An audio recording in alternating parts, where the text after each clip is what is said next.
We spend a lot of time in our culture romanticizing the whole idea of the rescue. Oh, absolutely. It's the fairy tale trope. It's the plot of pretty much every classic romance novel, right?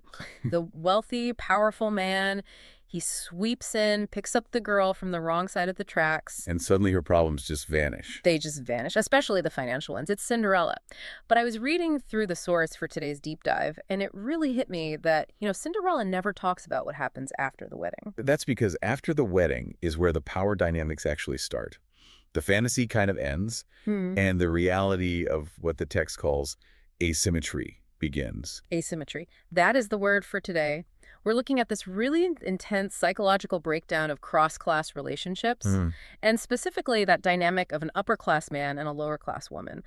The source basically says that how a man treats a partner with less money isn't just about generosity. No, it's a direct reflection of how he relates to power itself. And that feels like such a crucial distinction. We think of class difference as just Hmm. logistics, right? Who pays for dinner? Can we afford this vacation? Right, the practical stuff. Mhm. But the research suggests it goes much, much deeper. It's psychological territory. When you have that fundamental imbalance in resources, that asymmetry, it creates a kind of Vacuum. a vacuum. Okay. And the success or failure of the relationship depends entirely on how that vacuum gets filled. Right. And the source outlines three specific ways this plays out. It's almost like a maturity scale. Yep. You've got the used dynamic, which is just toxic. You have the ignored dynamic, which is sort of delusional. Yeah. And then you get to the bridge dynamic, which is the actual goal. It really is. It's a progression from a childish view of power to a much more adult one. So let's start with that first one, the used dynamic. The Yeah. source calls this benevolent dominance. Now, I have to play devil's advocate here for a second because benevolent, it sounds good, right? If I'm struggling with rent and some guy says, hey, I've got this, let me take care of you, my first instinct isn't to yell oppression. Of course not. The first instinct is relief. And that's exactly why it's such a trap. It feels like safety. Okay. But you have to look at the cost of that safety. Mm-hmm. Benevolent dominance is essentially the rescuer archetype. Hmm. In this dynamic, the man isn't actually looking for a partner, What's he looking for? a beneficiary. Yeah. He frames himself as the savior. So what's the dark side of that? Is it just about his ego? It's more than ego. It's about where the authority lands. The source points out that Mhm. because he's the provider, he assumes he gets total authority over all the decision-making. Mm. He starts to treat her life as if it's, less complex or less refined than his. He isn't just fixing her finances. He's trying to fix her entire life to match his world. So it's like that Pretty Woman scene, but on a much deeper psychological level. Much deeper. Because think about the payoff for him. If he's the rescuer, that makes him indispensable. But for that whole dynamic to work, Yeah. she has to stay rescued. She has to stay in the subordinate position. Exactly. The text is very clear about the hidden currency here. He doesn't want reciprocity. He wants gratitude. Gratitude. That is a heavy, heavy expectation to carry around in a relationship. It's paralyzing. Because if your main role is to be the grateful one, you lose your right to criticize. The source actually lists the conditions for this kind of love. What are they? Obedience, admiration, and silence. Mm. Especially silence regarding his worldview. Wow. That silence part is chilling. It's like, I bought you this life, so you don't get to have an opinion on how I live in it. Or how he made the money to get it. Yeah. Exactly. Or even just, my success proves that I'm right about how the world works, so your perspective is, quaint but irrelevant. It exoticizes her struggle. It sounds like he's dating a project, not a person. That's the perfect way to put it. It's a project. And the source is blunt. This isn't love. It's dominance wearing a tuxedo. It's hierarchical kindness. Okay, so that's the guy who actively uses the power imbalance. But I think the more con dynamic and maybe the trickier one for modern couples is that second pattern. The ignored dynamic. Yeah, the love is blind approach. This is the guy who says, I don't care where you came from. We're just two people. Money doesn't matter. I don't see class. And it sounds so noble, doesn't it? It sounds like the modern progressive ideal. Totally. And frankly, it's very seductive for the partner with less, too. If you felt judged by your class status, having a successful partner say, none of that matters, feels like incredible validation. But the source calls this the fragile dynamic. So why fragile? Because honestly, ignoring the problem seems like a pretty good way to avoid a fight. It avoids a fight only as long as there's no pressure. The problem is that ignoring reality doesn't actually change reality. Yeah. The text has a great line for this. Ignoring class does not remove the power imbalance. It only makes it unspoken. And an unspoken imbalance is dangerous because you can't negotiate with something you've agreed not to see. Okay, can you give me an example of how this would, like, actually blow up in a relationship? Sure. Uh, Imagine they're deciding on a vacation. He suggests a simple trip. To him, simple is, I don't know, a boutique hotel in Tuscany. Right. To her, simple might mean camping or a cheap Airbnb. But if they've both agreed that class doesn't matter, she feels ashamed to bring up the budget. She feels like she's the one ruining the fantasy. So she just stays quiet and gets stressed out. Right, and because that difference is unspoken, his normal becomes the default normal. The source calls this the invisible hierarchy. When you don't acknowledge the gap, the person with more gravity, more money, more social capital, they just naturally set the rules without even trying. That makes so much sense. It's like if we don't pick a language to speak, we're just going to end up speaking the one that the loudest person in the room knows. Exactly. And the questions the source raises here are so critical. Whose norms become the default? Whose discomfort matters more? In this ignored dynamic, her discomfort is often treated like a personal failing. How so? Well, if she's uncomfortable at a fancy dinner party, he might just say, "Oh, just relax, everyone here is nice."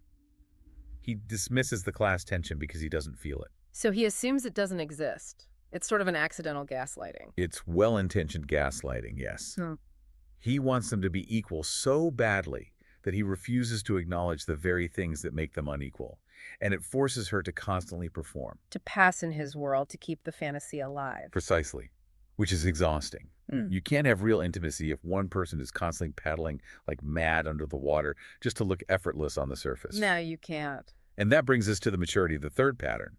If the rescuer is that childish need for control and the ignorer is the adolescent denial of reality. Then the third pattern is the adult approach, the bridged dynamic. The source calls this conscious equalization. I really like that word, conscious. It implies you have to do it on purpose. It takes work. It does. It requires a really high degree of self-awareness. In this dynamic, the upper-class man does something radical. He acknowledges the difference without letting it define the value of his partner. How does that look in practice, though? Because that seems like a really fine line to walk between acknowledging difference and making her feel small again. It starts by dropping any assumption of superiority. The text says he doesn't assume his taste or his values are better just because they cost more. Okay. But the real gold nugget in this whole piece, I think, is how he handles risk. Yes, I circled that. What is inconvenient for him may be destabilizing for her. That line just stopped me in my tracks. Let's break that down. Say they get a speeding ticket in his car, Yeah. or a flight gets canceled and they need to book a new one right away. For him, it's an annoyance. It's a bad afternoon. Right, he just pays it and moves on. It's frictionless. But for someone from a working class background, even if they're doing okay now, an unexpected expense like that can trigger a survival response. Yeah. That money represents a utility bill or security. It feels destabilizing. So in a bridged relationship, he doesn't just say, don't worry, I'll pay for it. No, because that's the rescuer. Yeah. And he doesn't say, why are you freaking out? It's just money, because that's the ignorer. So what does the bridger do?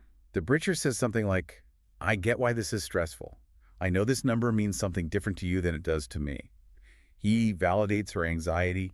He adjusts his expectations to her reality. That requires so much empathy, not just sympathy, like, oh, poor you, but actually understanding the mechanics of how someone else's world works. It's empathy that's informed by economics.